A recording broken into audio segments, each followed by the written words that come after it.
Shalom saudara, haleluya. Kita akan mulai ibadah kita pada pagi hari ini. Mari kita siapkan hati kita, mari kita bersyukur pada Tuhan. Bapa di dalam surga, terima kasih Tuhan Yesus. Kami bersyukur buat segala kebaikan-Mu di dalam kehidupan kami Tuhan. Kami ada saat ini semua karena anugerah-Mu Tuhan. Engkau melimpahkan banyak hal di dalam kehidupan kami Tuhan. Sampai Engkau mati di kayu salib Tuhan Yesus untuk mengorbankan diri-Mu Tuhan bagi setiap kami. Kami bersyukur Tuhan. Dan saat ini Tuhan Yesus kami mau mengingat segala kebaikan-Mu Tuhan. Terima kasih Tuhan Yesus. Haleluya.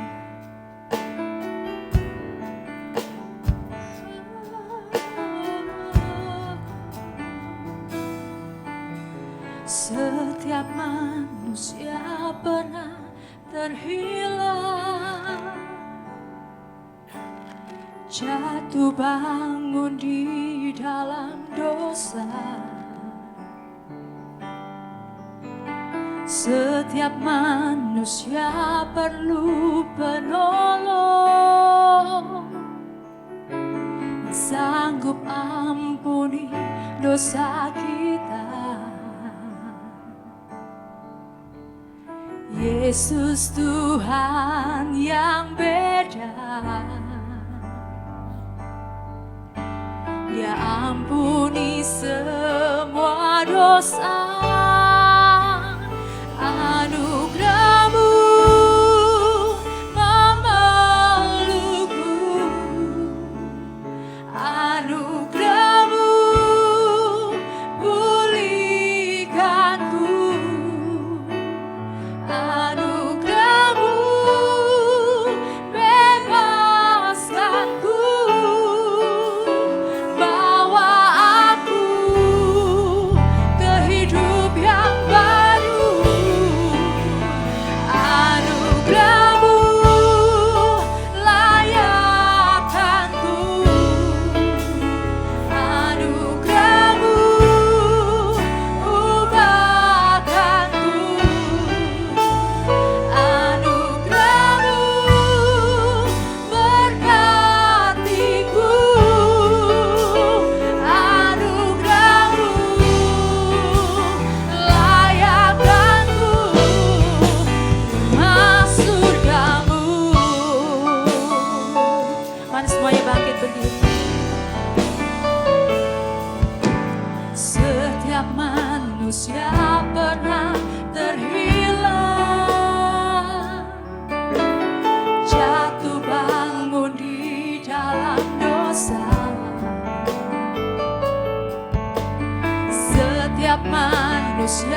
kami semua karena anugerah-Mu Tuhan. Sebab itu kami bersyukur pada hari ini Tuhan Yesus. Kami tidak dapat membalas apapun juga Tuhan selain menyembah-Mu dan memuji Engkau. Sebab itu Tuhan Yesus, kami saat ini siap untuk memuji Engkau. Di dalam nama Tuhan Yesus kami berdoa. Haleluya. Amin. Silakan duduk saudara. Haleluya. Kami percaya Tuhan, hari ini kami mendapatkan sukacita daripada Tuhan. Kami terima sukacita surga. Haleluya.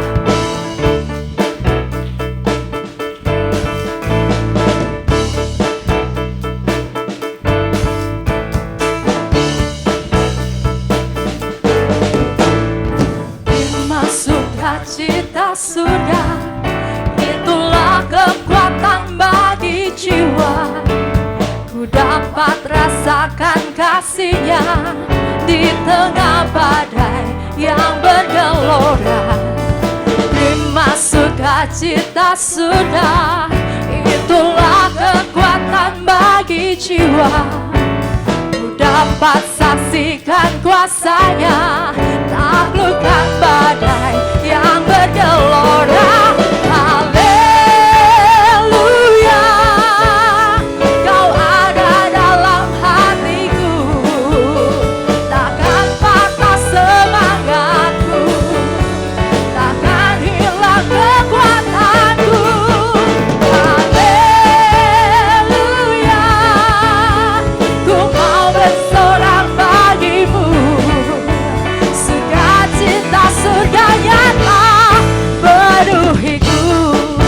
Mau terima sukacita surga, silakan bangkit berdiri.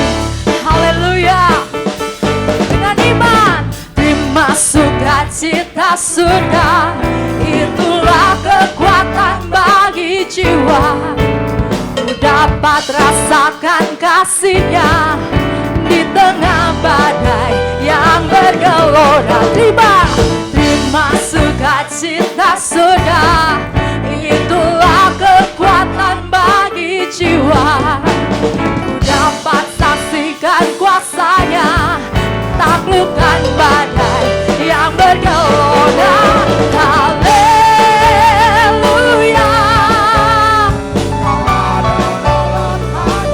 Takkan patah semangat kami Tuhan.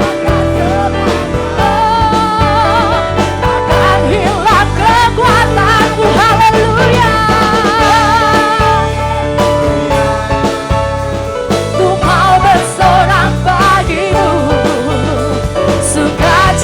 Surga nyata penuhiku. Mari semua yang angkat tanganmu, katakan haleluya. Kau ada dalam hatiku. Amin Tuhan. Takkan patah semangatku, takkan hilang kekuatanku. Haleluya. Ku mau bersorak bagimu, sukacita surga nyata penuhiku. Haleluya.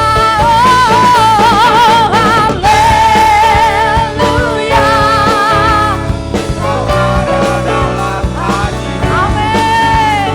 Takkan patah semangatku, takkan hilang kekuatanku Tuhan. Haleluya. Ku mau bersorak bagimu, sukacita surga nyata penuhiku. Sukacita surga, sukacita surganya, sukacita, sukacita sukacita, sukacita surga nyata penuhiku. Amin. Haleluya. Sukacita surga nyata Tuhan dalam kehidupan kami. Sebab itu kami percaya Tuhan, kami menerima kekuatan baru daripada-Mu Tuhan. Kami mau bermasmur bagi-Mu Tuhan. Kami mau memuji Kau lebih lagi sebab hati kami percaya Tuhan. Haleluya. Tuhanlah kekuatan dan masmurku. Amin. Dia gunung batu dan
bukan nyata dalam kehidupan kami Tuhan saat kami percaya.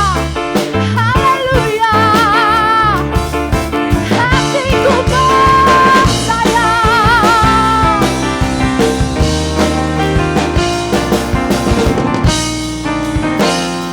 Mari kita sama-sama bersyukur.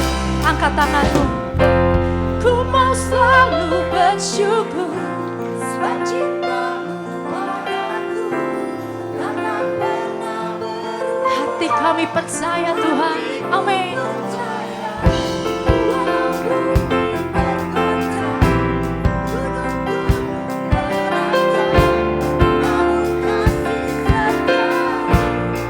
Tak pergi dariku. Haleluya. Ku mau selalu bersyukur sebab cinta-Mu padaku takkan pernah berubah. Hatiku, amin. Walau bumi bergoncang, namun kasih setia-Mu tak pergi dariku.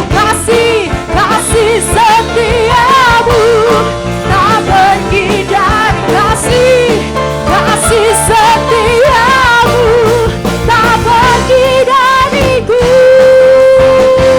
Haleluya. Silakan duduk kembali saudara. Terima kasih Tuhan. Kami percaya kami sudah mendapatkan kekuatan daripada-Mu Tuhan. Sebab kami tahu Tuhan saat Engkau bertindak Tuhan, saat Engkau membuka setiap jalan-Mu Tuhan, kami pasti bisa Tuhan. Terima kasih Bapa. Kami percaya bukan karena kami melihat Tuhan. Kami percaya karena kami mendengar akan firman-Mu dan kami mengetahui tentang Engkau Tuhan. Terima kasih Tuhan Yesus. Kekuatan di hidupku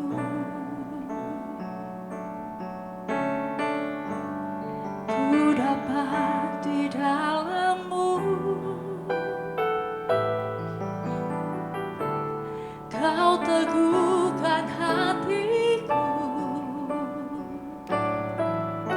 Tiada yang mustahil bagimu. Sebab aku percaya bukan karena melihat, namun karena firman-Mu yang selalu digenapi di hidupku. Ku percaya bukan karena melihat, namun karena firman-Mu tiada pernah berubah.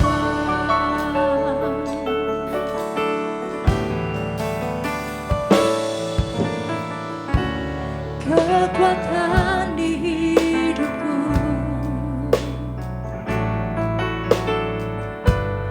ku dapat di dalam-Mu.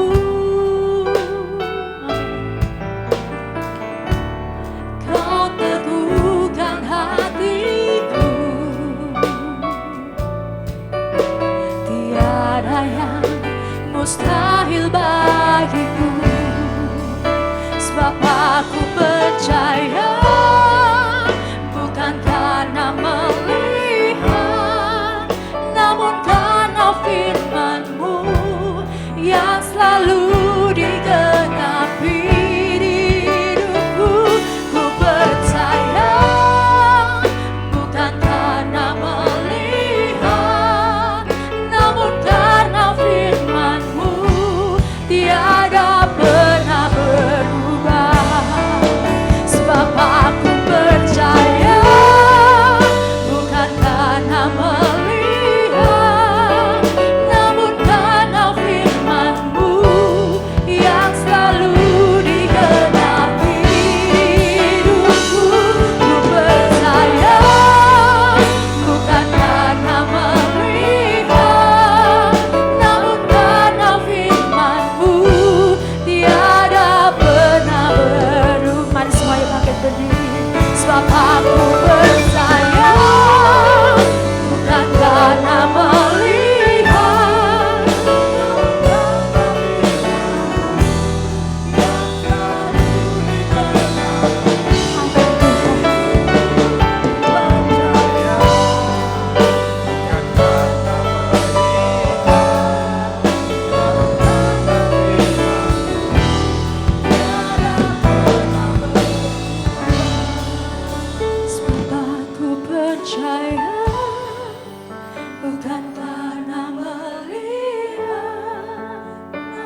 semua yang percaya angkat tanganmu. Sebab aku percaya, bukan karena melihat, namun karena firman-Mu yang selalu digenapi di hidupku.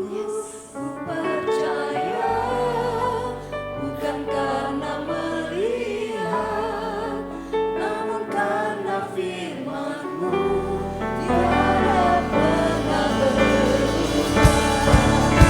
Sebab aku percaya, bukan karena melihat, namun karena firman-Mu yang selalu digenapi hidupku.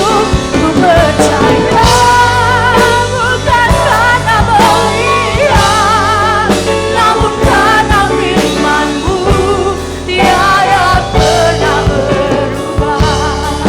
Namun karena firman-Mu tiada pernah berubah. Namun karena firman-Mu tiada pernah berubah. Kami percaya Tuhan, walau ku tak melihat, walau ku tak mendengar apapun yang terjadi, ku kan tetap percaya. Sebab Kau-lah yang sanggup melakukan segala perkara. Sebab Kau bekerjalah ya Roh Kudus, lawat setiap kami. Oh Yesus, haleluya. Terpujilah Kau, terpujilah Kau Tuhan, Allah yang hidup, Allah yang kudus. Nyatakanlah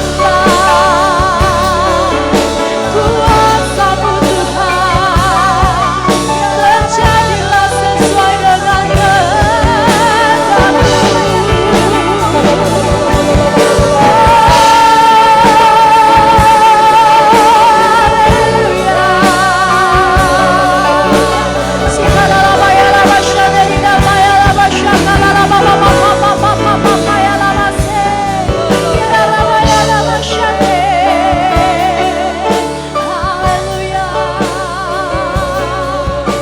Kerajaanmu datanglah dan kehendak-Mu jadilah Tuhan, di sini seperti di surga. Oh, haleluya. Terpujilah Kau ya Tuhan.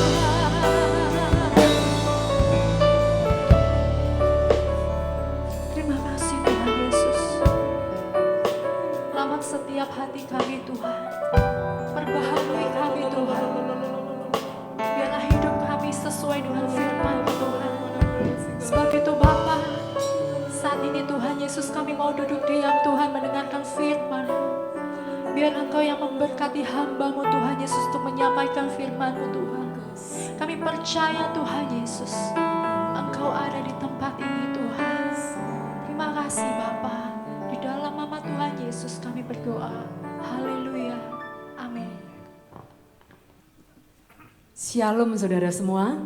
Selamat pagi, selamat kita beribadah di dalam Tuhan. Saudara, pada pagi hari ini Bapak Gembala tidak bersama-sama dengan kita karena hari ini hambanya ada pelayanan. Yang pertama pelayanan ibadah di Surabaya dan yang kedua pelayanan pemberkatan pernikahan ya, di mana jemaat kita menikah di Surabaya, yaitu putri daripada Bapak Kurniawan yang biasa duduk di sini, biasa ibadah pagi, dengan Nyonya Syulan, menikah dengan putranya Ci Amoy ya. Ci Amoy biasa duduk di belakang juga jemaat sini. Jadi itu istilahnya itu gopek enggo ya saudara ya, tonggo ngepek tonggo ya.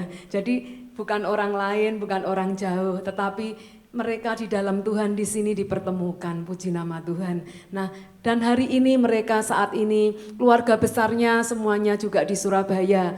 seperti keluarganya Toko Osaka, Toko Halim, kemudian almarhum keluarganya Pak Otniel, kemudian keluarganya Cik Ye, keluarganya siapa ya, Meme Andrianto, dan banyak ya di sini keluarga besarnya mereka.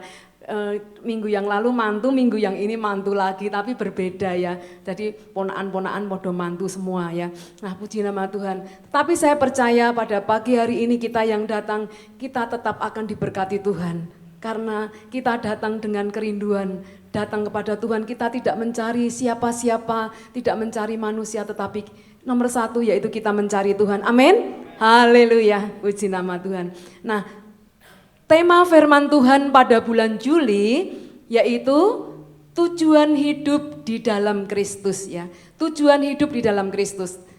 Nanti ada PowerPoint-nya. Itu PDF-nya yang warna kuning itu kalau susah dibuka, ada yang warna merah itu bisa dibuka ya nanti kalau tolong dibuka. Yang untuk bulan Juli ya. Tujuan hidup di dalam Kristus. Nah, Saudara, yang dimaksud di sini ya, tujuan hidup saudara dan saya di dalam Tuhan, di dalam Kristus ya. Yang dimaksud di sini bukan hanya sebuah karir atau pekerjaan. Nah, sekarang ini tidak peduli ya, berapa usia saudara saat ini ya. Apa saudara tahu saat ini yang menjadi tujuan hidup saudara? Ya, apa tujuan hidup saudara ya? Di dalam Tuhan juga di dunia ini apa? Banyak orang Kristen berkata demikian. Wah, tujuan hidupku kalau di dalam Tuhan, tujuan hidupku ya aku ini pokoknya berserah kepada Tuhan, ya. Aku pokoknya menjadi penyembah Tuhan.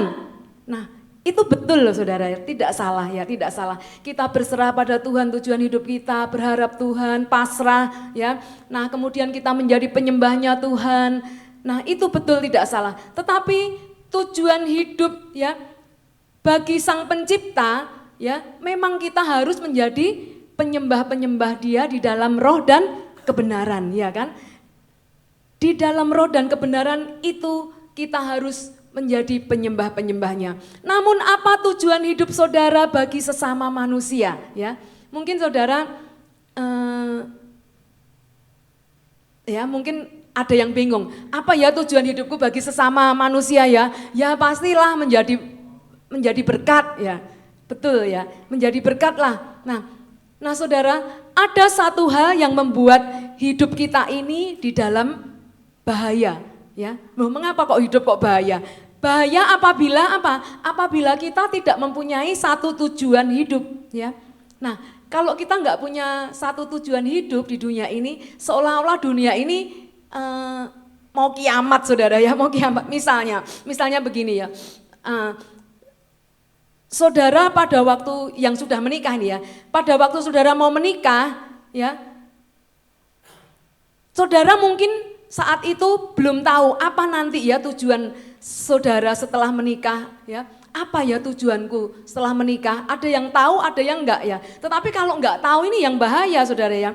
Misalnya saudara mau menikah, saudara sebenarnya tentunya bukan hanya sekedar untuk mendapatkan keturunan bukan ya, bukan hanya sekedar kita mempunyai anak saja ya, atau ya apa kita tujuan menikah supaya kalau yang wanita wah enak kalau udah menikah kan ikut suami ya, nanti apa-apa semuanya suami yang mencukupi kebutuhanku, mungkin ada yang seperti itu. Tapi juga ada wanita karir yang bekerja, yang suka bekerja, dia mandiri, dia akan walaupun suami bekerja tapi dia tetap juga mau ingin bekerja sendiri ya saudara ya. Nah tujuan menikah saudara apa ya? Nah tentunya bukan hanya sekedar mempunyai anak saja, tetapi kita ini harus mengerti tujuan hidup. Pada waktu kita mau menikah kita harus mengerti, jangan sampai setelah menikah baru menyesal ya, menyesal. Nah setelah menikah menyesal itu telat loh, kalau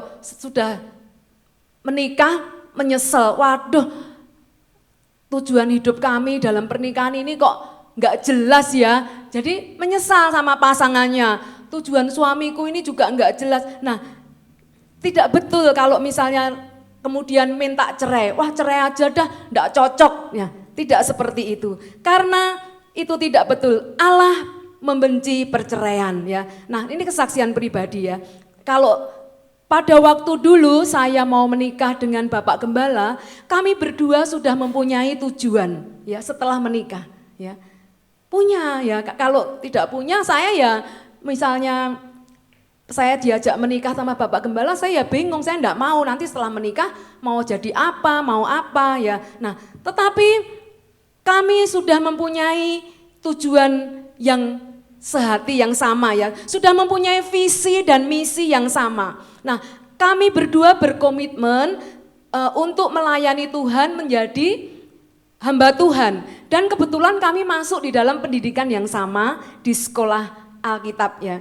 Nah, kami berdua mengikuti pendidikan yang sama di sekolah Alkitab. Pada waktu itu kami ya masih muda belia ya, masih muda-muda semua. Tetapi kami sudah menyerahkan diri kami sepenuhnya untuk melayani Tuhan. Dan tujuan hidup kami setelah kami menikah juga kebetulan kami bukan hanya satu sekolah yang sama di sekolah Alkitab, tetapi setelah kami melanjutkan kembali ke pendidikan yang lebih tinggi lagi dalam perguruan tinggi teologi ya, nah itu juga sama ya, saya dan Bapak Gembala sama terus mengikuti pendidikan ya teologi ya. Nah kami juga mempunyai visi dan misi yang jelas, yaitu untuk cita-cita masa depan berdua ya. Visi kami pada waktu itu yaitu mempunyai harapan untuk menggembalakan sebuah jemaat ya. Sebuah jemaat dengan harus memiliki sebuah gereja juga. Nah, ini visi kami, tujuan kami jangka panjangnya ya. Dan misi kami apa? Bagaimana caranya dapat memajukan pelayanan kami. Ini misinya. Kalau visinya kami mempunyai satu kerinduan berdua untuk menggembalakan sebuah jemaat ya dan memiliki gereja ya. Nah, Saudara, misi adalah merupakan tujuan jangka pendek ya. Kalau visi merupakan jangka panjang ya. Kalau misi ini tujuan jangka pendek. Artinya begini, mempunyai tahapan-tahapan berikut ya. Mempunyai tahapan berikutnya. Sewaktu-waktu misi ini dapat berubah demi kemajuan sebuah visi ya. Dan sedangkan visi tidak boleh berubah. Kalau visi nggak boleh berubah. Karena kami rindu untuk menjadi gembala, sampai nafas terakhir pun kami juga akan tetap jalani. Dan kami tidak mau berhenti ya. Nggak ada istilahnya pensiun Saudara ya. Nggak ada istilahnya. Sampai Tuhan memanggil kami sampai pada nafas yang terakhir. Nah itu adalah merupakan visi kami. Nah, Saudara, mengapa kita harus mempunyai visi dan misi? Mengapa? Kalau kita ini ya sebagai manusia, orang hidup harus mempunyai visi dan misi. Karena agar supaya kita ini tidak keluar dari jalur, Saudara ya. Jalur apa? Jalur tujuan hidup kita. Jangan sampai melenceng, menyimpang ya. Jadi, kita harus ingat visi dan misi kita apa ya. Nah, visi ini harus perlu dipikirkan terlebih dahulu ya. Bagi orang-orang muda yang belum menikah, visi ini harus dipikirkan terlebih dahulu. Sedangkan misi adalah merupakan langkah-langkah berikutnya ya untuk mewujudkan sebuah visi. Jika pasangan suami istri ya memiliki visi dan misi yang sama, setujuan, searah ya. Kalau yang mau bekerja bisnis ya harus sama ya, setujuan searah, jangan suaminya mau bisnis ini, istrinya menentang nggak mau ya, nggak sejalan akhirnya. Tapi kalau searah ya bisa saling melengkapi. Kalau pasangan suami istri mempunyai visi dan misi yang sama, setujuan searah, maka akan lebih mudah dan ini akan saling dapat melengkapi ya, kekurangan masing-masing ya, kelebihan, kekurangan saling melengkapi. Nah sekali lagi saya pesan kepada para cewek ini ya, para cewek, sebelum menikah tanya dulu ya, jangan bodoh ya. Kalau diajak menikah ya wes mau, pokoknya menikah dulu, nggak tahu nanti pokoknya ke depannya seperti apa. Jangan seperti itu, saya tidak mau seperti itu Saudara. Saya harus bertanya kepada Bapak Gembala pada waktu itu, setelah menikah kita mau apa, kita tujuannya apa gitu. Jadi harus tanya yang jelas Saudara. Nah karena kita tidak boleh menyesal belakangan karena tidak ada kata minta cerai setelah menikah. Setelah menikah bilang gini, Saya minta cerai saja karena saya nggak tahu suami saya itu tujuannya apa ya, tujuannya apa menikah ini ya. Nah, saudara tidak bisa begitu. Di dalam sebuah youth ya, dalam sebuah youth kaum muda harus juga punya visi. Misalnya begini, misalnya kaum pemuda ini ya, youth ini mempunyai visi yaitu untuk mewujudkan generasi muda yang tangguh dan terampil ya, juga berakhlak mulia ya. Nah, sebagai upaya untuk mencapai visi, maka harus ada misi-misinya apa ya.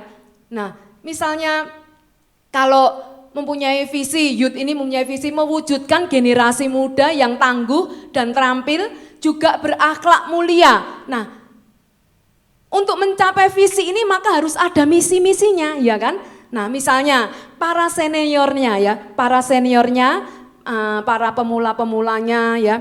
Nah, ini harus mau membimbing youth yang juniornya tersebut dalam kegiatan-kegiatan dan aktivitas-aktivitas. Seperti youth di tempat ini saya lihat sudah ya lumayan bagus ya. Ya, yang senior-senior mau membimbing yang junior-juniornya ya ke dalam kegiatan-kegiatan dan aktivitas-aktivitas gereja ya. Aktivitas gereja itu banyak ya, misalnya juga diadakan pelatihan-pelatihan di dalam youth camp atau di dalam retreat dan lain sebagainya. Nah, perlu kita ketahui bahwa visi itu biasanya bersifat permanen ya. Kalau visi bersifat permanen. Tetapi sedangkan misi ini bersifat apa ya? Bersifat ini mudah berubah, bisa berubah ya. Demi untuk kemajuan visi ya. Jadi bisa dirubah kalau misi. Kalau visi nggak bisa dirubah. Ya, biasanya organisasi juga pantang untuk merubah visi ya. Setiap organisasi kebanyakan pantang untuk merubah visi.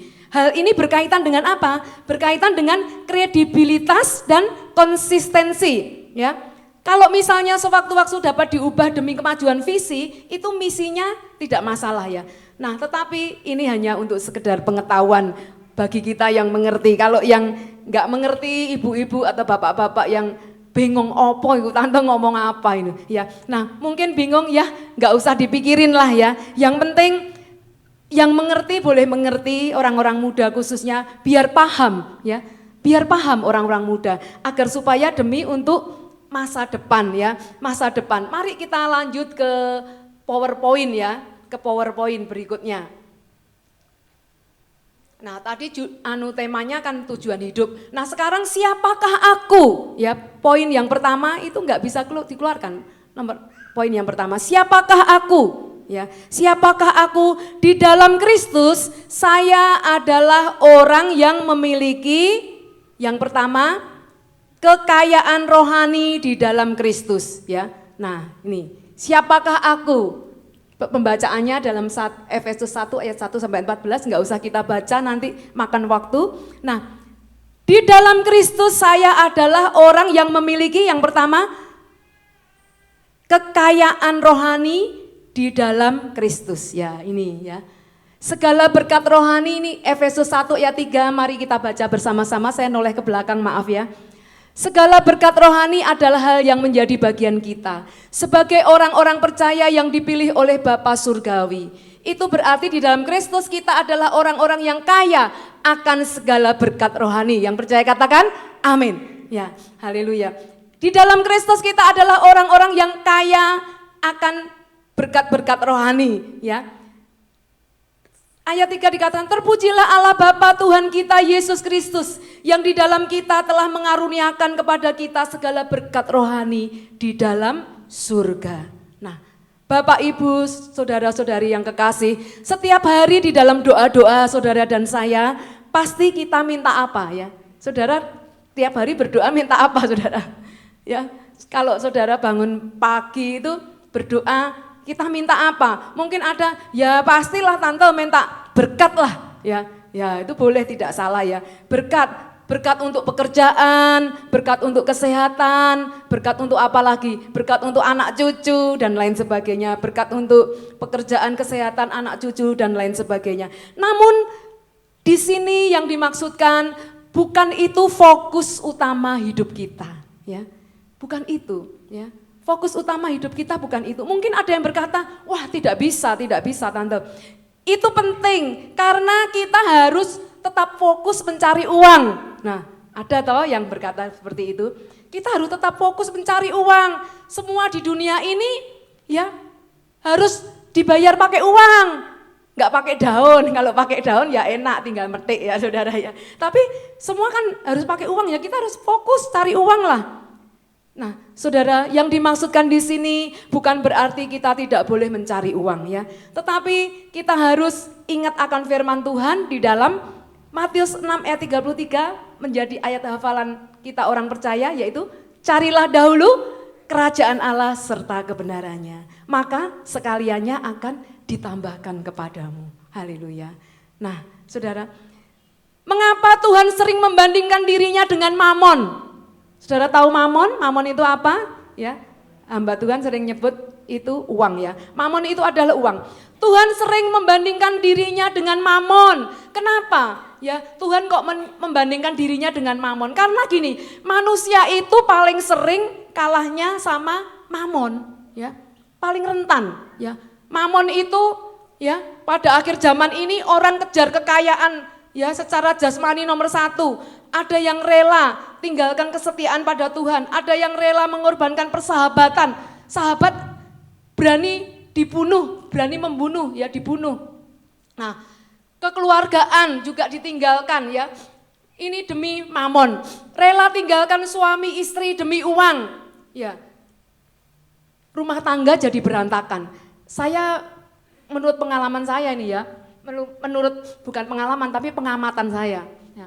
Pengamatan saya, biasanya kalau ini rumah tangga yang pisahan jauh, apalagi suami istri yang masih muda ya, biasanya pergi ke TKW ya, TKW ke luar negeri. Kebanyakan mereka itu terus langgeng jadi suami istri atau enggak saudara? Nek, menurut saudara, kalau saya lihat beberapa seperti itu pasti mereka itu pisah ya, karena mereka tidak tahan untuk bertarak. Kan firman Tuhan memang mengatakan kamu boleh pisah ya, tetapi hanya sementara. Kalau ya orang sudah menikah tidak boleh terlalu lama ya. Nah saudara, apalagi rumah tangga masih muda ya saudara ya, tidak boleh terlalu lama berpisah ya, harus kembali. Nah kadang-kadang karena demi uang, maka istri rela tinggalkan suami dan suami rela tinggalkan istri demi untuk mencari mamon atau uang ini tadi yang disebutnya. Nah saudara, ada istilah juga ya kalau di dunia ini, ada uang abang disayang ya, abang sayang. Tapi kalau nggak ada uang, abangnya ditendang aja ya, gitu. Itu istilah dunia saudara ya. Dulu janji nikahnya bagaimana ya kira-kira ya? Kalau ada uang abang sayang, kalau nggak ada uang abang ditendang. Kira-kira janji nikahnya mereka itu bagaimana ya?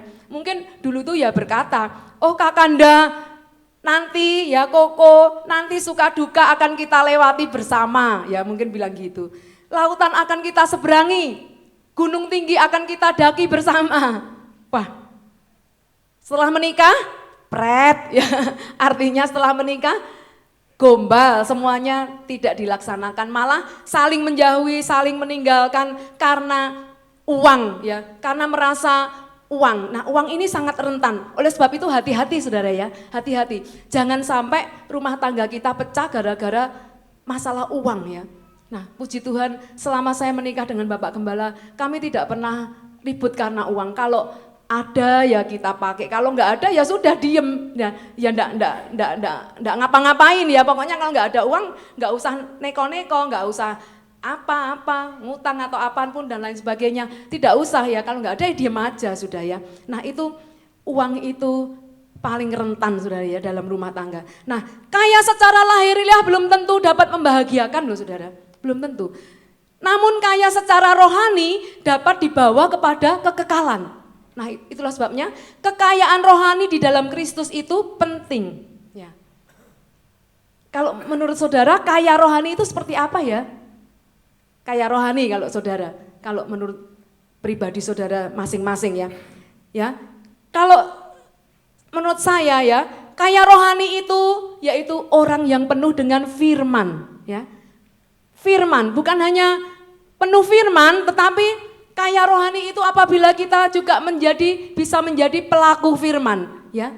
Pelaku firman. Karena apa? Karena hanya firman Allah lah yang membawa kita kepada kekekalan.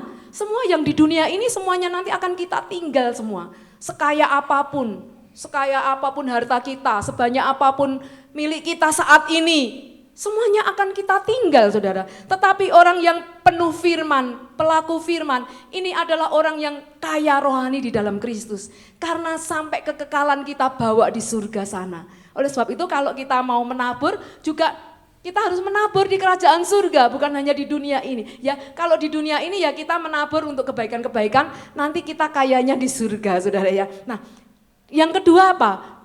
Kaya rohani itu bukan hanya penuh firman tapi penuh Roh Kudus. Karena Roh Kudus itu sebagai pelita, saudara. Pelita yang menerangi hidup kita. Itu harus terus menyala. Kalau Roh Kudus itu padam, sampai padam, saudara, maka hidup kita juga akan meleret. Kalau orang Jawa itu meleret, kayak lampu itu redup, mati. Rohani bisa mati. Kalau pelita kita nggak nyala, Roh Kudus kita nggak nyala di dalam hidup kita, di dalam roh kita, maka hidup kita ini padam, ya, padam. Mati rohani kita. Nah, saudara ya. Nah, sekarang kita masuk yang bagian kedua. Di dalam Kristus saya adalah orang yang memiliki, yang kedua, selain kekayaan rohani, memiliki keselamatan di dalam Kristus, ya, keselamatan. Nah, keselamatan Efesus 11 ini ya, ayat 4, 7 ini. Keselamatan di dalam Kristus. Siapa kita di dalam Kristus juga diteguhkan dengan fakta bahwa kita adalah orang-orang yang dipilih untuk ditebus oleh darah Kristus yang mahal. Artinya kita adalah orang-orang yang mendapat kemurahan Tuhan sekaligus amat berharga baginya. Amin. Ya.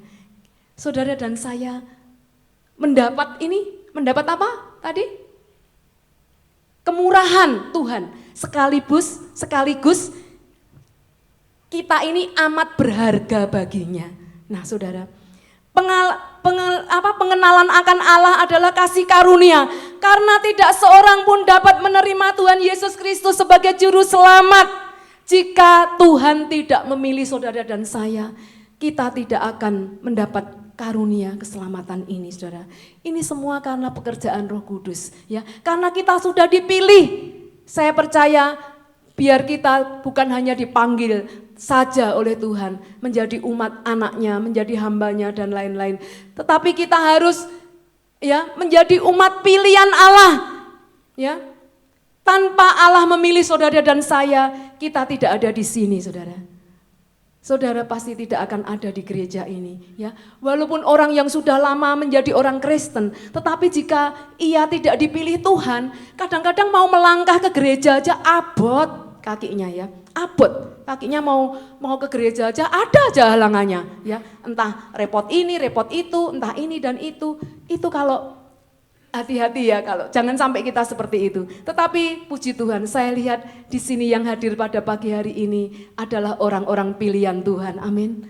Tanpa dipilih Tuhan, kita nggak ada apa-apanya kita ini. Keselamatan itu adalah pemberian cuma-cuma dari Bapa di surga. Ya. Keselamatan adalah pemberian cuma-cuma dari Bapa di surga. Bukan karena perbuatan baik kita. Misalnya kita ini suka nyumbang gereja di mana-mana, suka nyumbang masjid di mana-mana, ya, suka menyumbang korban bencana alam di mana-mana, suka nyumbang panti asuhan di mana-mana, panti jompo dan lain-lain. Tetapi ya, keselamatan itu adalah pemberian cuma-cuma dari Bapa di surga, bukan karena perbuatan baik saudara dan saya. Tetapi orang percaya harus bisa berbuat baik, ya. Orang percaya harus bisa berbuat baik. Nah, keselamatan itu perlu dikerjakan, diperjuangkan, saudara. Nah, keselamatan itu ya harus dikerjakan, diperjuangkan. Filipi 2 ayat 12, ya. Coba bisa dibuka. Filipi 2 ayat 12, kita baca bersama-sama ya. Nah, bukan. Filipi 2 ayat 12. Filipi 2 ayat 12. Hei saudara-saudaraku yang kekasih, kamu senantiasa taat, karena itu tetaplah kerjakan keselamatanmu dengan takut dan gentar. Bukan saja seperti waktu aku masih hadir, tetapi terlebih pula sekarang waktu aku tidak hadir. Nah, keselamatan ini harus dikerjakan, ya, dengan takut dan gentar akan Allah. Nah saudara, ini merupakan nasihat Rasul Paulus kepada jemaat di Filipi waktu itu. Nah, Rasul Paulus berkata, kerjakan, ya, kerjakan, bukan saja seperti pada waktu ada aku, pada waktu aku hadir, tapi terlebih pada waktu aku tidak hadir, ya tetap kerjakan. Misalnya seperti sekarang ini, saya lihat ini banyak yang datang ya, termasuk ya. Nah, pagi ini walaupun nggak ada Bapak Gembala, tetapi saudara tetap ya mengerjakan keselamatan dengan beribadah kepada Tuhan, ya, melakukan kewajiban kita. Beribadah kepada Tuhan, ya, kerjakan dengan takut dan gentar. Nah, bukan saja pada waktu nggak ada hambanya, ya, kemudian kita walah nggak ada nggak usah gitu. Tidak seperti itu. Tetapi kita datang karena kita datang mencari Tuhan. Amin.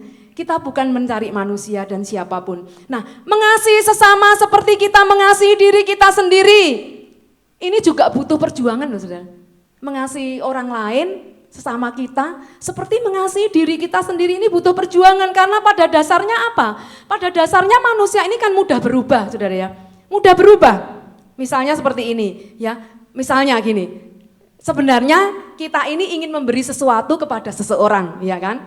Nah, tetapi berhubung kita melihat orang yang akan kita beri sesuatu itu kok sering membuat jengkel kita ya, kok nganyel no ya, maka kita lalu bisa berubah saudara. Malas orangnya nganyel no ya, tak lihat-lihat, tak delok-delok itu kok malah nyelot nganyel no gitu ya. Nah, kemudian kita nggak jadi memberi saudaranya.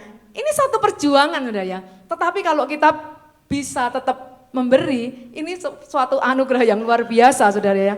Kasih karunia yang luar biasa. Oleh sebab itu ya, terus perjuangkan keselamatanmu ya. Perjuangkan ya apa yang akan engkau perbuat untuk sesama manusia juga. Nah, semua itu keputusan ada di tangan saudara dan saya ya.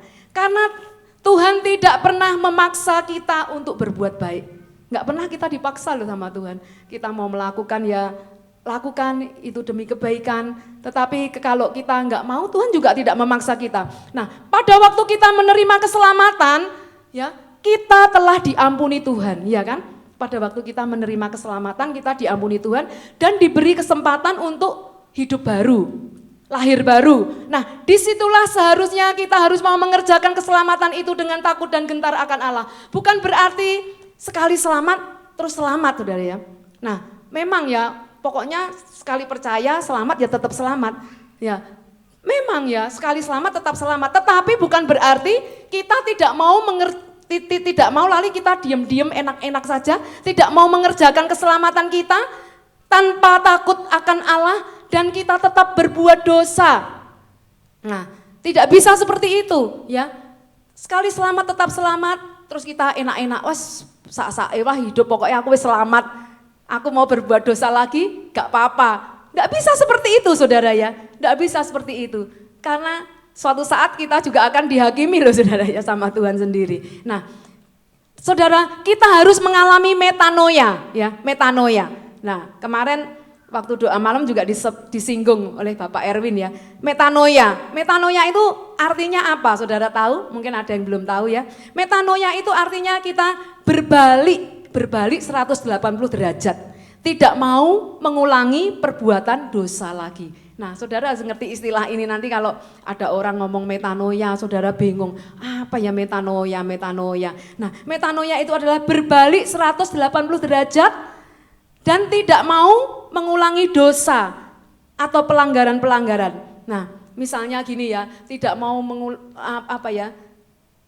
tidak mau mengulangi dosa. Nah misalnya begini saudara. Nah gini, tidak punya tekad ya, tidak punya tekad bulat untuk perbuatan dosa, untuk menang. Untuk menang atas dosa itu kita nggak punya tekad untuk menang. Tetapi kita terus kita merasa dosa, kita berdoa Tuhan ampuni, nangis-nangis, bertobat, kemudian besoknya ngulangi lagi, tidak ada tekad itu namanya ya, tidak ada tekad untuk menjadi baik saudara ya.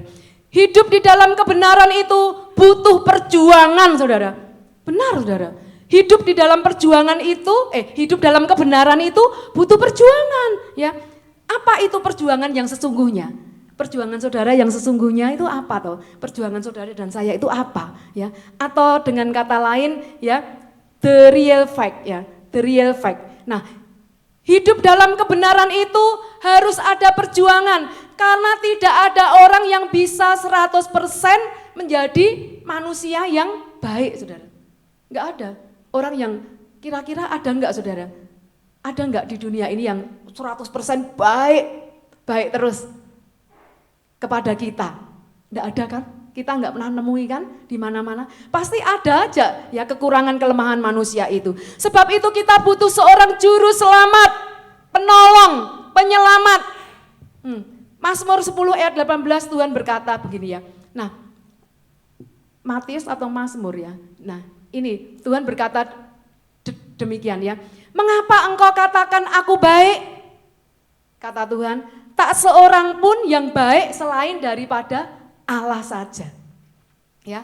Tuhan berkata, mengapa engkau katakan aku baik? Tak seorang pun yang baik selain dari Allah saja. Sekalipun orang tahu firman, tetapi apakah mereka bisa jatuh dalam dosa? Bisa enggak saudara? Tahu firman? Bisa, ya betul ya. Bisa jatuh dalam dosa. Kenapa? Karena orang yang menerima Tuhan Yesus saat itu dia bisa berubah menjadi lahir baru. Tetapi di dalam perjalanan imannya sehari-hari, nah di situ tidak sedikit orang percaya yang tergoda. Tidak bisa orang percaya bisa jatuh kembali dalam dosa, tergoda. Itulah sebabnya sekali lagi saya katakan manusia itu butuh penolong, penyelamat. Seperti lagu pertama yang dinyanyikan oleh Ibu Santi tadi. Penolong, penyelamat. Setiap manusia perlu penolong, penyelamat. Saudara dan saya perlu penolong dan penyelamat. Sebab itu di dalam Yohanes 3 ayat 16 merupakan ayat hafalan orang Kristen ini ya. Karena begitu besar kasih Allah akan dunia ini sehingga ia mengaruniakan putranya yang tunggal. Supaya yang percaya tidak binasa melainkan beroleh hidup yang kekal. Nah, tujuan Yesus datang ke dalam dunia ini apa? Yang pertama itu tadi, untuk menyelamatkan manusia. Ya, tujuan Tuhan Yesus yang pertama datang ke dunia untuk menyelamatkan manusia. Tetapi tujuan Tuhan Yesus datang kedua kalinya ke dunia ini nanti apa? Yaitu Tuhan akan menghakimi manusia. Saudara dan saya, ya, tua muda besar kecil semuanya ya akan dihakimi, ya, akan dihakimi. Di luar sana banyak orang yang masih tidak mau percaya Tuhan Yesus. Ya, kita lihat kan dunia luar sana itu banyak loh yang masih nggak percaya sama Tuhan Yesus. Bahkan ada yang berkata demikian, ya, ada orang dunia, orang luar yang nggak percaya itu bilang gini, kalau Allah mau menyelamatkan manusia, mengapa kok harus repot-repot mati di atas kayu salib? Nah, bukankah Dia Allah yang kuasa, maha kuasa? Mengapa kok disalib mau? Kok kan bisa turun? Ya, seperti itu kalau orang yang tidak percaya. Nah, mengapa kok kalau Dia Tuhan maha kuasa, mengapa kok mau lahir di dunia di kandang yang hina? Ya, di sebuah kandang yang hina di Bethlehem. Nah, itulah semua mereka karena mereka tidak memahami berita salib, ya. Mereka orang di luar sana mereka tidak tahu apa itu berita salib. Berita salib itu bagi mereka dianggap kebodohan bagi orang yang tidak percaya, ya. Berita salib ini sebagai kebodohan bagi orang yang tidak percaya. Nah, saudara, tetapi saya yakin percaya semoga kita semua paham akan hal ini, amin. Kita percaya bahwa Tuhan Yesus mati di atas kayu salib untuk menebus dosa saudara dan saya. 1 Korintus 1 ayat 18 dikatakan, sebab pemberitaan berita tentang salib memang adalah kebodohan bagi mereka yang akan binasa. Ya, 1 Korintus 1 ayat 18 dikatakan demikian. Sebab pemberitaan berita tentang salib memang adalah kebodohan bagi mereka yang akan binasa. Tetapi bagi kita yang diselamatkan, pemberitaan itu adalah kekuatan Allah. Ya, mari saudara kita baca bersama-sama ya sebagai pengakuan kita. Ya, 1, 2, 3. Sebab pemberitaan tentang salib memang adalah kebodohan bagi mereka yang akan binasa. Tetapi bagi kita yang diselamatkan, pemberitaan itu adalah kekuatan Allah. Haleluya. Puji nama Tuhan. Berita salib ada kekuatan saya dan saudara. Saat kita mengenang akan kasih Yesus yang rela mengorbankan dirinya di atas kayu salib. Ya, saat itulah ada kekuatan yang baru. Apalagi saudara menghargai sakramen perjamuan kudus. Ya, sakramen ini adalah merupakan lambang tubuh dan darah Yesus yang telah ya mati di atas kayu salib. Tubuhnya dipecah-pecah, disiksa, ya, dan darahnya tertumpah dilambangkan anggur. Dan tubuh yang terpecah-pecah dilambangkan roti. Nah saudara, sesungguhnya ya di dalam Mazmur 51 ayat 5 dikatakan, sesungguhnya dalam kesalahan aku diperanakkan dan di dalam dosa aku dikandung ibuku. Ya. Nah, Mazmur 51 ayat 5 dikatakan, saya ulangi, sesungguhnya dalam kesalahan aku diperanakkan dan di dalam dosa aku dikandung ibuku. Nah, ini artinya apa saudara? Saudara dan saya ini memang sejak di kandungan ibu kita sudah memiliki dosa keturunan. Keturunan dari siapa saudara? Adam dan Hawa. Ya.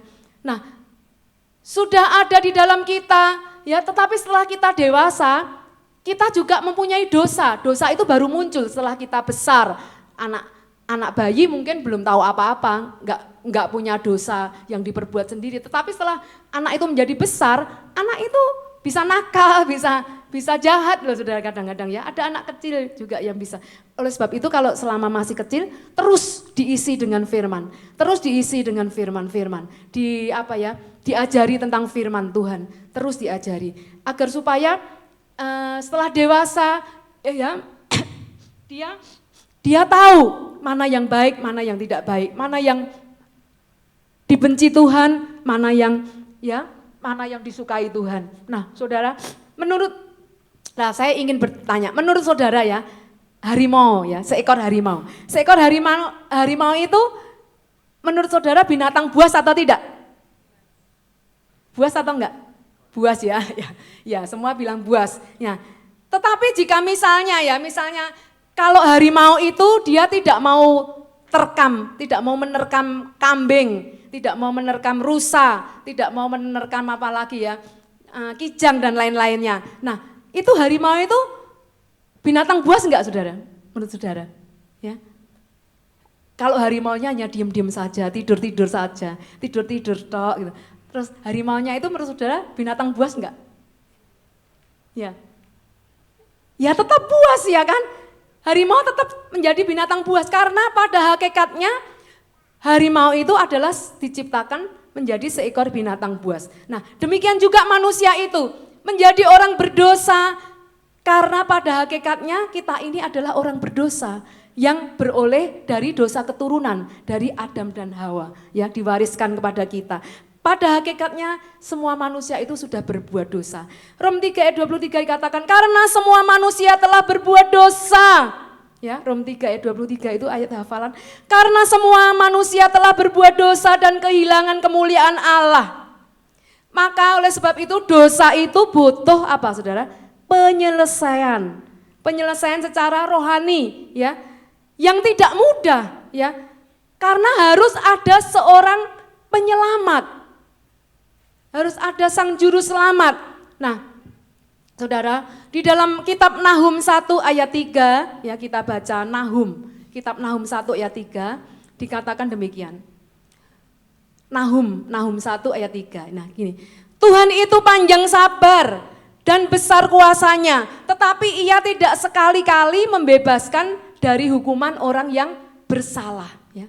Artinya keadilan Tuhan itu menuntut agar orang berdosa itu harus tetap dihukum, ya, Memang panjang sabar diampuni, tetapi perbuatan dosa itu harus ada buahnya atau hukumnya. Nah saudara, apa hukuman Adam dan Hawa saat mereka jatuh dosa? Ya, kalau menurut saudara hukumannya Adam dan Hawa saat mereka jatuh dosa, hukumannya apa? Selain mereka diusir dari Taman Eden, ya, mereka hukumannya apa kalau menurut saudara? Ya. Hukumannya berat loh saudara ya. Jika engkau makan buah terlarang itu, makan buah itu, pastilah engkau akan mati. Hukumannya mati saudara ya. Nah, saudara, apa hukuman Adam dan Hawa? Yaitu pada saat engkau makan buah itu maka engkau akan mati. Tetapi apa Adam dan Hawa saat itu langsung mati? Habis makan langsung geletak gitu, seperti habis makan yang ada racunnya itu saudara ya, seperti di film-film itu kalau habis makan lo mati, terkapar-kapar, kejet terus mati. Apa seperti itu? Kenyataannya tidak saudara ya. Pada waktu Adam dan Hawa setelah makan buah itu dia nggak mati, tetapi umurnya masih panjang sampai berapa tahun? 130 tahun ya kira-kira. Nah, mati itu ada dua macam saudara ya. Mati itu ada dua macam. Nah, apa ya, mati itu ada dua macam. Yang pertama mati rohani. Mati rohani itu artinya yaitu manusia terpisah dengan Allah. Ya, manusia rohnya kita terpisah dengan Allah. Biarpun saudara rajin ke gereja, mungkin saudara sebagai majelis gereja, sebagai pendeta, sebagai pengerja, bahkan sebagai apa ya. Namun jika roh saudara terpisah dengan Allah, nggak ada hubungan intim dengan Allah, ya, tidak memiliki hubungan lagi, ya, apa ya, artinya itu walaupun ke gereja tapi hidupnya suam-suam kuku, panas tidak, dingin tidak, cinta Tuhan tidak menggebu-gebu berapi-api, ya, tetapi juga tidak dingin, tidak panas, suam-suam kuku. Kata firman Tuhan kalau suam-suam kuku akan dimuntahkan oleh Tuhan. Nah, artinya kita sudah mati rohani jika kita terpisah dengan Allah. Karena firman Tuhan katakan yang menjadi pemisah kamu dengan Tuhan, dengan Allah adalah segala kejahatanmu. Yang menjadi pemisah kamu dengan Allah itu kejahatanmu itu loh, dosamu itu loh. Nah katanya Tuhan begitu. Tuhan itu adalah Allah yang kudus, dia tidak mau bersekutu dengan dosa. Ya. Sekali lagi saya katakan, manusia perlu penolong, manusia perlu juru selamat, penyelamat. Nah, dan yang kedua mati apa saudara? Yang kedua yaitu mati secara jasmani. Nah, kalau tadi mati rohani, yang putus itu roh kita ya, tidak ada hubungan, terpisah dengan Allah, roh kita. Tetapi kalau mati jasmani itu apa yang putus? Mati jasmani tentunya nafas kita ya, nyawa kita terputus. Nah saudara, nyawa kita terputus, kita jadi almarhum. Entah ya, itu orang tua, orang muda, besar, kecil, anak-anak, bayi sekalipun, semua akan menghadapi ini semua. Mau nggak mau, suka nggak suka, pasti semua itu akan hadapi yang namanya kematian secara jasmani. Nah nggak ada kan di dunia ini yang namanya obat ini apa? Anti kematian ya. Anti kematian, obat anti kematian itu enggak ada saudara ya. Kalau saudara usahakan tempo hari waktu zamannya COVID itu banyak orang nelpon om, kemudian ada seorang ibu, dia om tolong bantu doa om, suami saya sakit om, tolong om saya kena COVID, ini saya sudah menyiapkan obat, sekali suntikan itu 200 juta, nah itu sekali suntikan padahal tiap hari perlu disuntik terus, nah berapapun uangnya om saya akan bayar om, dokternya om, tetapi apakah itu bisa menyelamatkan nyawa suaminya? Enggak bisa saudara, enggak ada obat yang namanya obat anti kematian. Kalau saatnya datang, saatnya tiba, kapanpun, pasti kita akan kembali kepada Sang Pencipta. Nah itulah sebabnya kita enggak perlu takut, setiap hari kita harus siap saudara ya, harus siap. Kalau rohani kita belum siap, itu yang bahaya. Nanti sewaktu-waktu Tuhan panggil pas dalam keadaan kita enggak setia. Nah itu yang kita takutkan kan, waktu Tuhan panggil kita pas enggak setia, kita pas jauh dari Tuhan, pas ngalami kematian rohani, itu bahaya.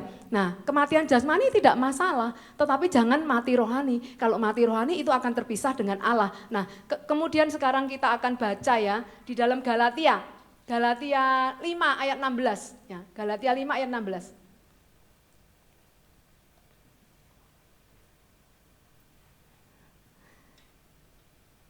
Tetapi hanya oleh karena iman kepada Tuhan Yesus Kristus, kita ini dibenarkan bukan karena melakukan hukum Taurat.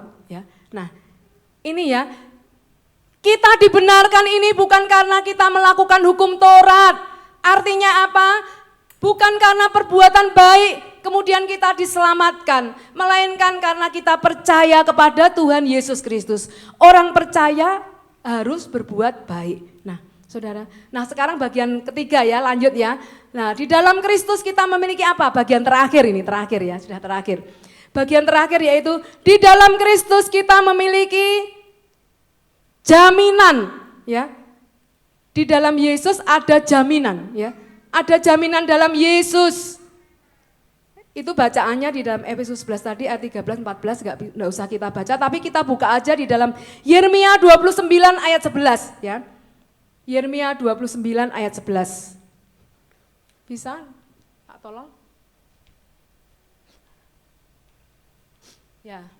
Nih, sebab aku ini mengetahui rancangan-rancangan apa yang ada padaku mengenai kamu. Demikianlah firman Tuhan, yaitu rancangan damai sejahtera dan bukan rancangan kecelakaan, untuk memberikan kepadamu hari depan yang penuh harapan. Nah, Saudara, tidak ada yang perlu kita takutkan di dalam hidup ini karena Tuhan menjamin hidup saudara dan saya, bukan hanya untuk hari ini saja, tetapi untuk hari esok dan untuk masa depan ya, sepenuhnya kita dijamin oleh Tuhan. Firman Tuhan dalam Yeremia 29 ayat yang keempat gini. Beginilah firman Tuhan semesta alam ya, yang ayat keempat ya. Beginilah firman Tuhan semesta alam, Allah Israel, kepada semua orang buangan yang diangkut ke dalam pembuangan dari Yerusalem ke Babel. Nah, saat itu saudara ya, saat itu bangsa Israel dalam pembuangan ya, dia dibuang dari Yerusalem, dibuang ke Babel ya, ke Babel. Nah, orang yang dibuang itu artinya ditawan kan? Mereka ditawan. Nah, orang yang ditawan apalagi dibuang mustahil untuk memiliki masa depan yang baik ya. Pasti masa depannya secara logika itu ya tidak baik ya, karena orangnya sudah dibuang, ditawan. Nah, di tengah situasi yang sangat tidak baik, di tengah situasi yang sangat sulit itu, justru Tuhan datang dengan janji firman-Nya dan Ia menguatkan ya. Ia menguatkan. Tuhan tahu keadaan mereka saat itu bangsa Israel dan tidak pernah lupa Tuhan itu akan janji-janji firman-Nya kepada bangsa Israel. Demikian pula janji Tuhan kepada saudara dan saya. Saat ini seberat apapun yang saudara alami saya tidak tahu ya. Setiap orang punya beban masing-masing ya. Punya kuk masing-masing. Kuk si A beratnya sekian, si B sekian dan tidak ada yang sama. Tetapi seberat apapun pergumulan kita saat ini, Tuhan akan tetap menyertai saudara dan saya. Janji firman-Nya akan digenapi. Tuhan tidak akan membiarkan kita bahwa sesungguhnya, kata firman Tuhan, tidak terlelap dan tidak tertidur Allah penjaga Israel. Ya, ini ayat yang paling saya suka itu Mazmur 121 ini loh, ya, ayat 1 dan seterusnya. Saya paling suka, saya sering membacakan kalau ada kematian itu sering membacakan ayat ini ya.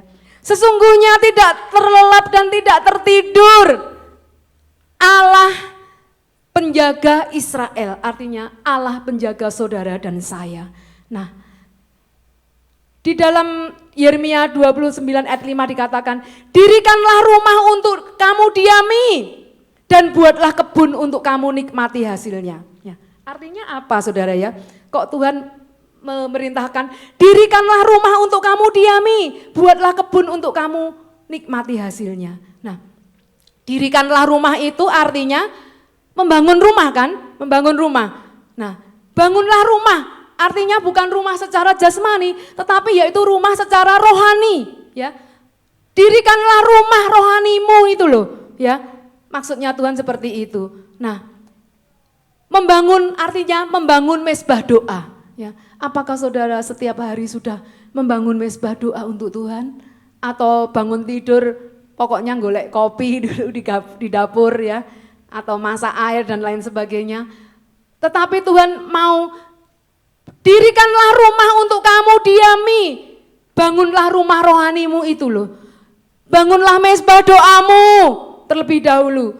Kemudian Tuhan juga memerintahkan buatlah kebun, ya.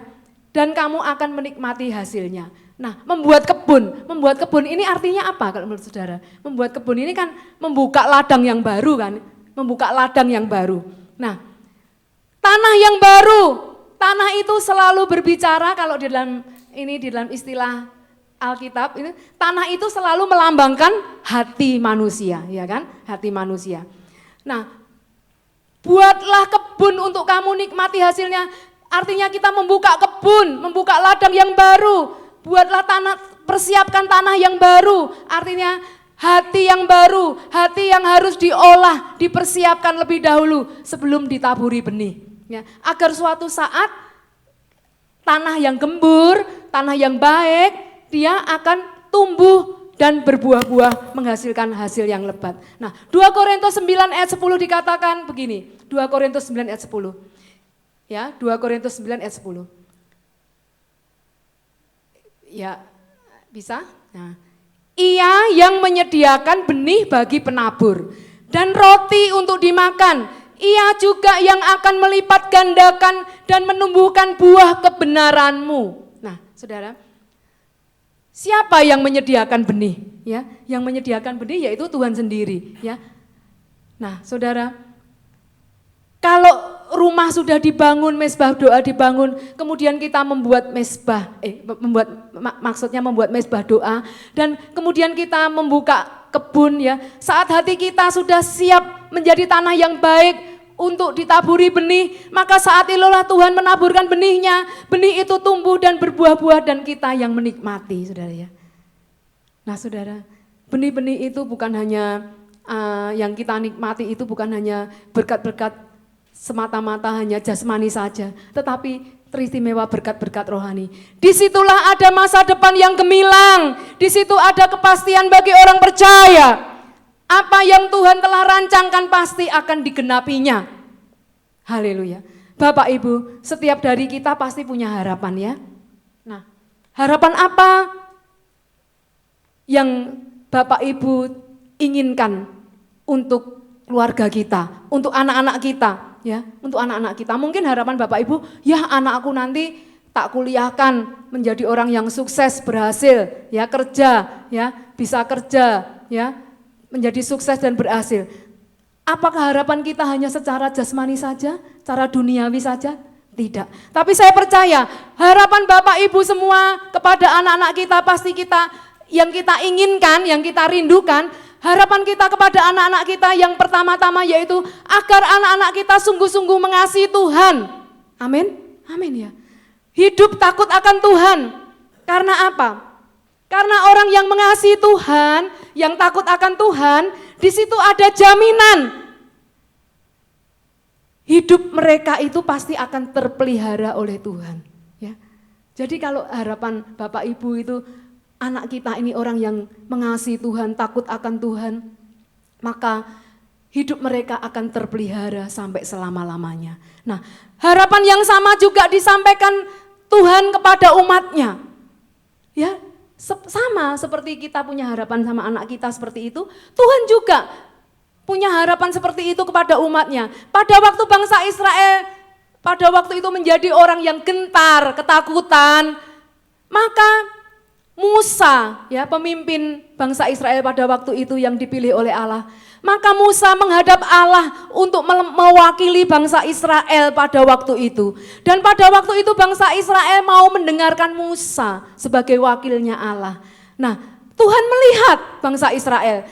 Nah, karena bangsa Israel mau mendengar Musa, ya artinya mau mendengarkan Allah sendiri, ya. Maka membuat hati Allah ini menjadi terpikat ya, terpikat menjadi terenyuh ya. Terenyuh itu apa ya? Terenyuh itu seneng gitu loh. Pokoknya Tuhan itu sangat senang sekali melihat umatnya ya. Karena mereka mau mendengar pemimpin rohaninya ya. Kalau pemimpin-pemimpin rohani tidak didengar, kadang-kadang Tuhan itu juga bisa marah ya. Kadang Tuhan itu juga bisa, kadang-kadang pemimpin rohani kan ya sabar ya, biasanya kalau Bapak Gembala itu biasanya kan sabar ya, kabar. Nah, kalau misalnya umatnya walaupun Bapak Gembala sudah sabar, sudah berkata begini, malah ditentang ya, kadang-kadang Tuhan itu juga bisa marah saudara ya, bisa marah. Entah lewat apa, kadang-kadang seperti itu kalau tidak mau didengar. Nah saudara, harapan yang sama juga disampaikan Tuhan kepada umatnya. Tuhan berharap umat pilihannya selalu seperti itu, dengar-dengaran, takut akan Allah, berpegang pada firman-Nya. Jika saat ini Bapak Ibu mengharapkan keadaan yang baik untuk keturunan saudara dan saya, marilah kita belajar untuk memelihara hati kita ya. Takut akan Allah dan pegang janji firman-Nya. Karena ada jaminan untuk masa depan kita semua, untuk keluarga kita. Jangan melihat keadaanmu yang sekarang ini. Mungkin seolah-olah kamu berkata, aduh Tuhan, keadaanku saat ini lagi terpuruk Tuhan. Keadaanku saat ini lagi sedang tidak baik Tuhan. Jangan melihat keadaanmu yang sekarang ini. Tetapi percayalah, jika Tuhan mengangkatmu, maka tidak ada seorang pun yang dapat merendahkanmu ya. Enggak apa-apa, kadang-kadang kan kalau orang yang enggak suka sama kita itu kan kita sering direndahkan kan ya, sering dikatai ini, katai itu dan lain sebagainya. Enggak apa-apa, silakan saja ya. Tetapi jika Tuhan mengangkat kita, maka tidak ada seorang pun yang bisa merendahkan kita ya. Kadang-kadang kita itu dianggap bodoh, dianggap apa ya, dianggap walah itu paling ya gak iso gini-gini. Enggak apa-apa saudara, kalau kita dianggap bodoh sama manusia enggak apa-apa. Ya, nah, tetapi jika Tuhan mengangkat saudara dan saya, maka enggak ada seorang pun yang dapat mulutnya berkata untuk merendahkan saudara dan saya. Jika Tuhan yang dapat membuka pintu jalan-jalan hidup saudara dan saya, maka tidak ada seorang pun yang dapat menutup pintu itu.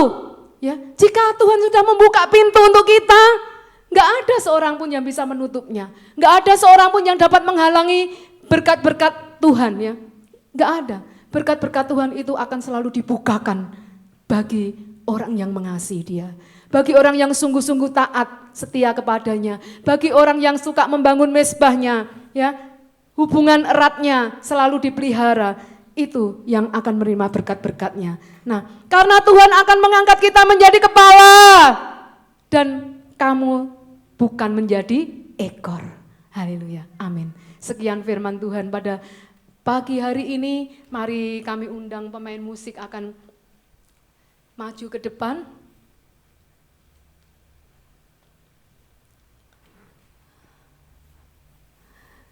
Aku percaya Tuhanku ajaib. Yesus, terima kasih. Kami bersyukur pada saat ini buat firman-Mu yang memberikan kekuatan yang baru untuk kami Tuhan. Kami percaya kasih-Mu sempurna untuk kami. Pemeliharaanmu, penyertaan-Mu tetap menyertai kami. Haleluya. Aku percaya Tuhanku ajaib.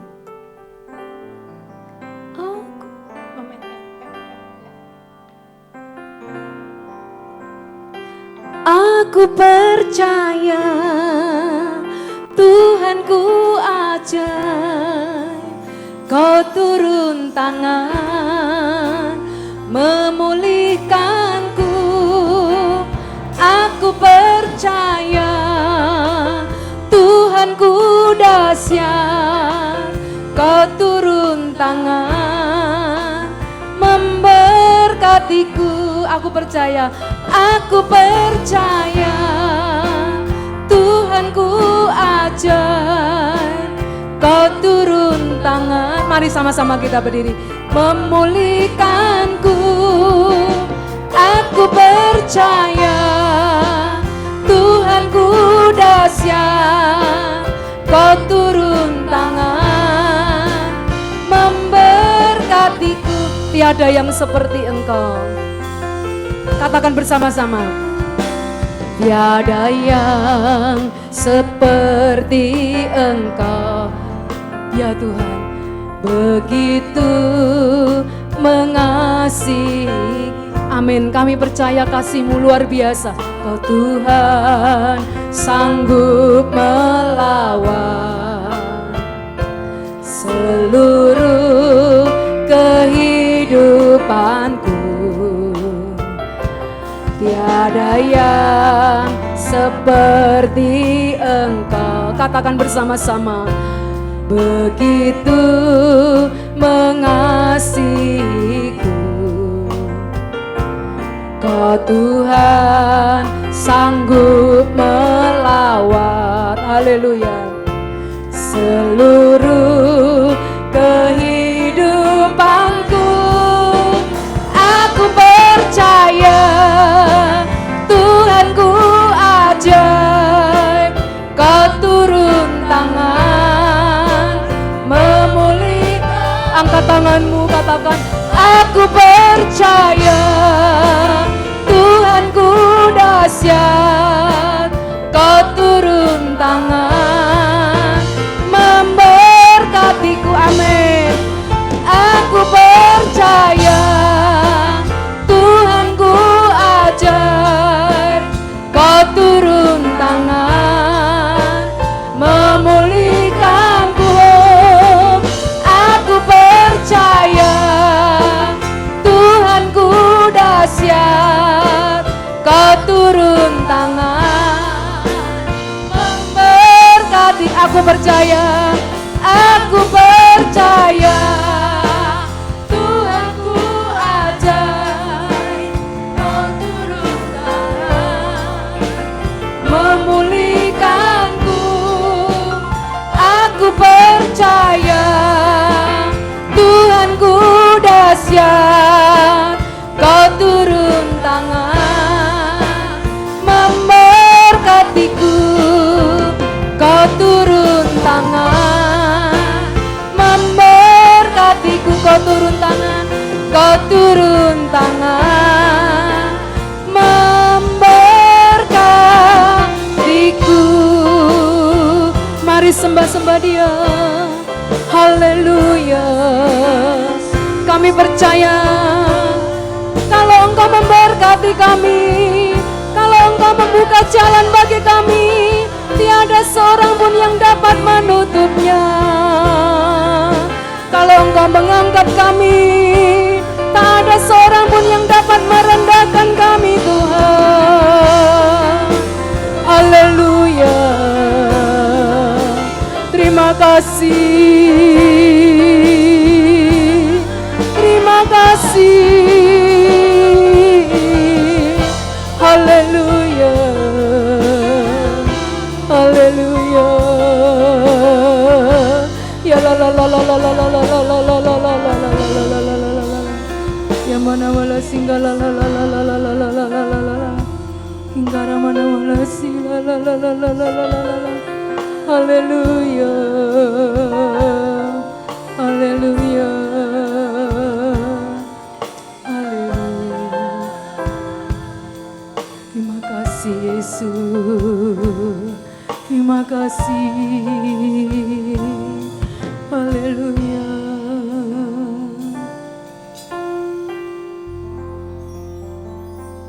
Kami minta pelayan-pelayan perjamuan kudus akan maju ke depan. Nanti kami minta Bapak David mempersiapkan di sini untuk membagikan roti dan anggurnya kepada pelayan.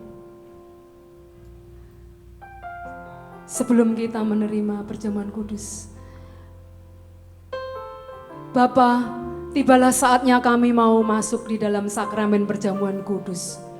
Mari Bapa, berkatilah roti dan anggur ini yang merupakan lambang dari tubuh dan darah-Mu yang sudah tercurah di atas kayu salib di Bukit Joljuta untuk menebus kami.